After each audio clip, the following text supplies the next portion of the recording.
Back then, I was in my early 20s and had a relatively small group of friends. It was mainly just me, Andrew, and David. Most of the time we spent together was just walking around in the nearby forest and talking, or going off and exploring random things. But one night Andrew came over to my place and told me about this creepy abandoned building one of his friends had told him about. He said it was off a trail in a woody area not too far from here. Of course, I asked him what the place was, to which Andrew replied that he didn't know, and his friend didn't even go near it. This actually got me pretty excited, and we both called up David to tell him about it as well, and he seemed pretty pumped about it too. It was already 5 o'clock, but the sun didn't set until 7, and the darkness would only make it more exciting anyways. So Andrew and I packed up some basic stuff, like flashlights and some snacks. Then we headed over to David's apartment and picked him up. I parked the car next to a local grocery store that was just a couple minutes walk from the edge of the woods. Supposedly, there was a half-mile trail that led to a small lookout, but if you continue past the end of the path for a few minutes, you'll find the abandoned building. Knowing this, we found the trailhead and continued down, passing several other people as they were heading back. Honestly, I started to lose the excitement a bit because I began feeling like this was just a prank. The trail seemed pretty populated, so how could we have not known about this place before? Anyway, we continued and eventually made it to the lookout. The sun was still partially up at this point, but the woods began to darken gradually every minute. We took a quick break at the lookout to get the flashlights out, then we continued past the area and into the trees. It wasn't until maybe 15 minutes in that we all started to get annoyed. We'd been navigating between thick trees and bushes in the partial darkness for a while now and hadn't seen a single thing. "You sure this isn't just some stupid joke, Andrew?" David passive-aggressively asked. "No, this guy was serious, trust me," he responded, trying to assure us the best he could. Just a second later, we heard a bush nearby rustling around, and immediately we all flicked our flashlights towards the sound. It made me jump a bit, seeing the bush moving around as if an animal had jumped out of it or something, but right behind it in the distance, we could make out an old structure. That rush of excitement filled my body again, and we all made our way towards it. The building was very strange though, in the way that it just didn't seem like it belonged alone in a forest. It looked like a small work building, maybe used to be a woodworking station or something, I don't know. The old wooden front door was laying on the ground right in front of the structure though, as we all made our way inside. Immediately upon entering, the most awful and disgusting smell hit us. We glanced at each other, all clearly nervous, but even more curious. The first floor consisted of 3 rooms. The first was an open room with a large wooden table or workbench. There was a ton of trash lying around and really rusty tools that had been left behind. I followed David into the hallway that led to the other 2 rooms, both with closed doors. The smell was even more potent the closer we got to the door, so much so that Andrew backed away and put his shirt over his nose. "Guys, we should just leave. That smell is unbearable," Andrew muttered to us as he moved his flashlight around. We both ignored him, though I did start getting a really bad feeling. I shined my flashlight over to the other door and took a few steps towards it, while David opened the other and stepped inside the room. Almost instantly, David screamed and quickly backed out of the room, making both me and Andrew jump. This was followed by multiple loud thuds echoing through the building from behind the 3rd room's closed door. We sprinted out frantically, not stopping until we were completely out of breath. "What the fuck just happened?" Andrew said in between his breaths. "Guys, there was a body on the ground in that room. I swear to God, there was a body there." David was freaking out, looking all around. I could see in his eyes that he was seriously traumatized by what he'd just seen. I mentioned that we needed to keep moving, and that I thought there was someone else in that 3rd room hiding. We were able to make it out relatively quickly, basically just running in the direction that we knew led to the road. When we got back to the car, I drove us all down to the police station a couple blocks away, where we explained the encounter. The officer that took our account honestly looked ashamed of us, as if we were stupid for having even gone there. I mean, sure, it may have been a dumb idea, but we also had just explained that we may have encountered a murder scene, and this cop was just giving us an annoyed attitude. Anyway, they sent a couple officers down. We actually stayed in our car outside the police station, waiting to get an update for over 2 hours, until finally I got a call, and we all went back inside to talk to a group of cops. They found spots of blood, as well as signs of someone having been there recently. but no body. They did seem to take the situation more seriously now though, and questioned all of us more thoroughly. Fast forward a couple weeks later, they found what was likely the body that David had seen, poorly buried several hundred feet away from the abandoned building. I believe they determined that the person had been dead before being brought to the building, so I guess it was just where they hid the body before dumping it. As far as I'm aware, the case didn't end up going very far, and I don't know if they ever even found any real suspects. It was a crazy experience though, and the fact that we were all so close to a possible murderer is still unnerving for me to think about today.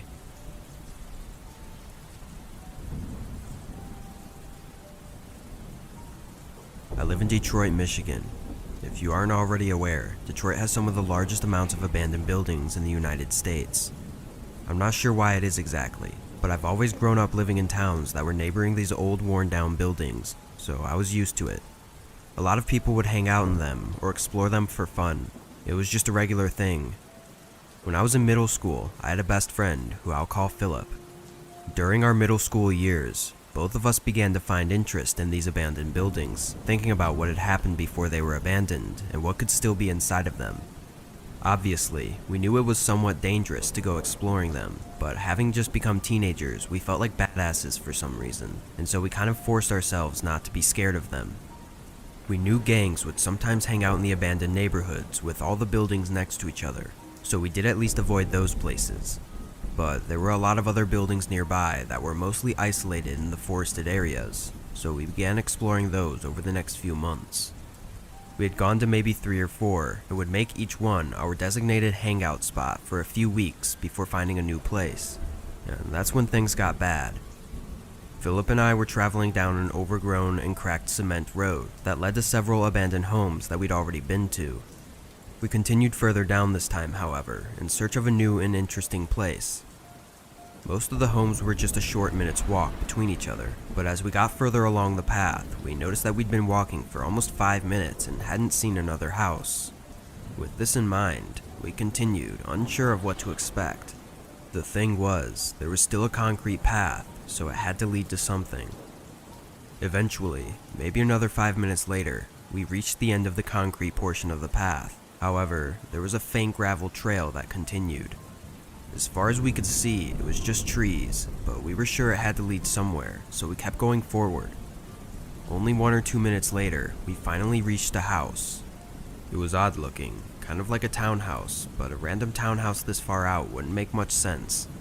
All of the windows were boarded up, and the front door was closed, but the garage was cracked open, leaving a few feet of space at the bottom for us to crawl under.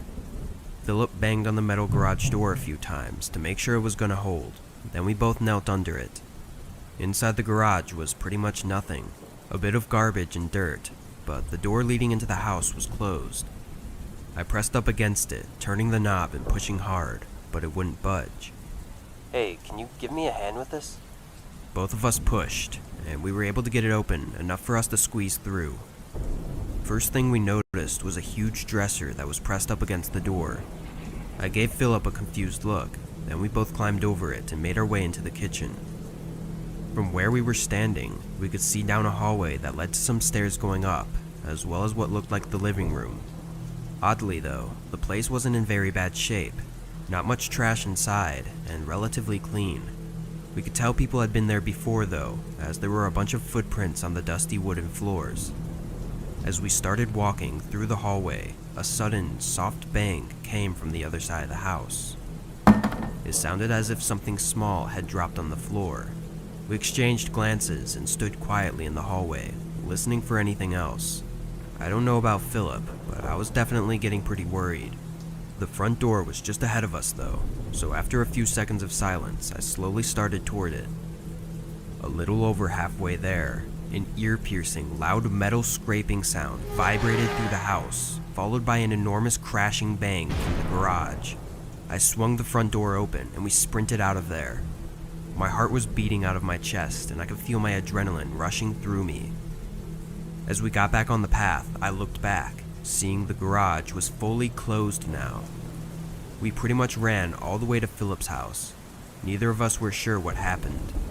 Philip thought it was just a coincidence that the garage happened to have fallen while we were there, but I wasn't so sure. I believe someone may have set the place up as a trap, waiting for people to go in through the garage and then closing them in. Why else would the door have been blocked by a dresser while the non-functional garage was dangling open? I don't know if they thought we were still in there and that's why they closed it, or maybe it was just to scare us, having already known we escaped. We never went back to find out though, and we since decided to only explore the places that were nearby and not deep in forests.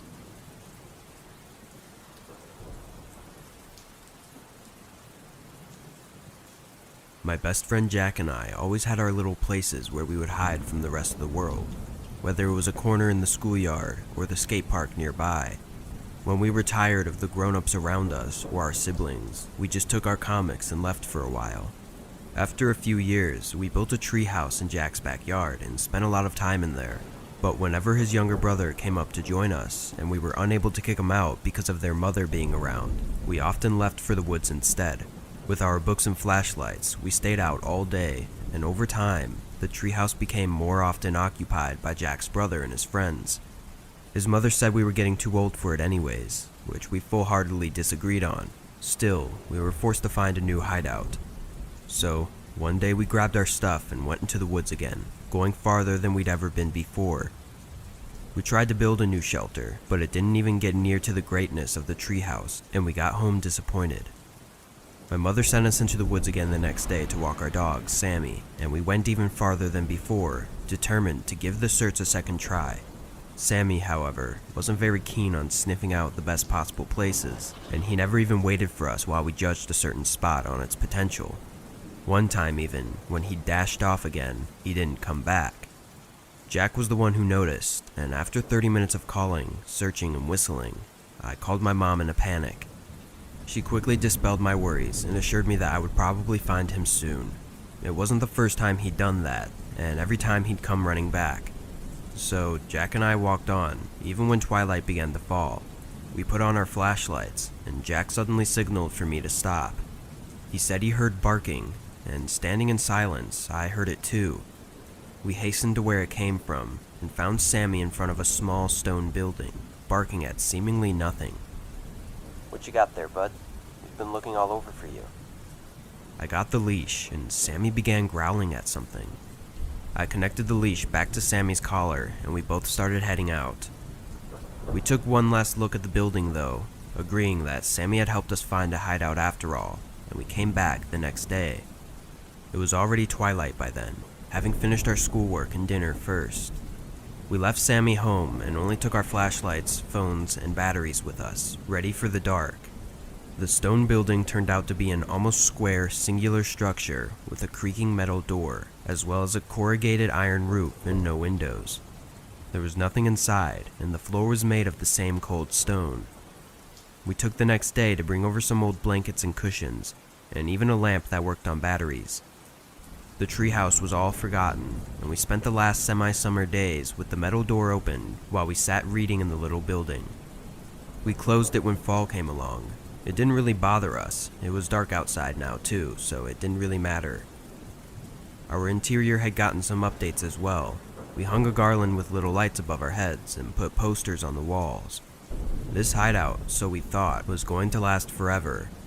We went there every day by default, even when it rained. Especially when it rained, actually. The sound of the drops on the iron roof had to be the best thing to exist, ticking calmly in the background while we both listened to our own music with headphones on. One day, we were listening to the same music on my phone, lying lazily on the cushions with our schoolwork untouched in the corner. It rained pretty heavily, the winds howling around the building. After a while, my phone died and we had no more music to listen to. Jack hummed a little instead, prepared to do anything to avoid his homework. He flinched when the door creaked suddenly and his humming stopped. We stared at the entrance before looking at each other. I shrugged it off, and as I reached for my notebook, footsteps were heard around the back of the building. I remember both of us being pretty shaken. I was just hoping it was someone harmlessly exploring the woods or something, but it was pouring outside and we were fairly deep in the forest. Jack, I think we should leave. But before he could answer, we heard running footsteps going around the building, followed by the door slamming open. Wind and rain violently blew into the room. Jack screamed, and I was just as shaken as he was. Both unable to move, we watched into the darkness of the woods until we realized that no one was there, at least not anymore. Eventually, I found the strength to stand up and close the door. We agreed to leave soon after, and when we came home soaking wet, we decided not to visit the hideout during the dark again because we didn't know who had opened the door, and we didn't want to stay another night to find out. As a matter of fact, we still don't.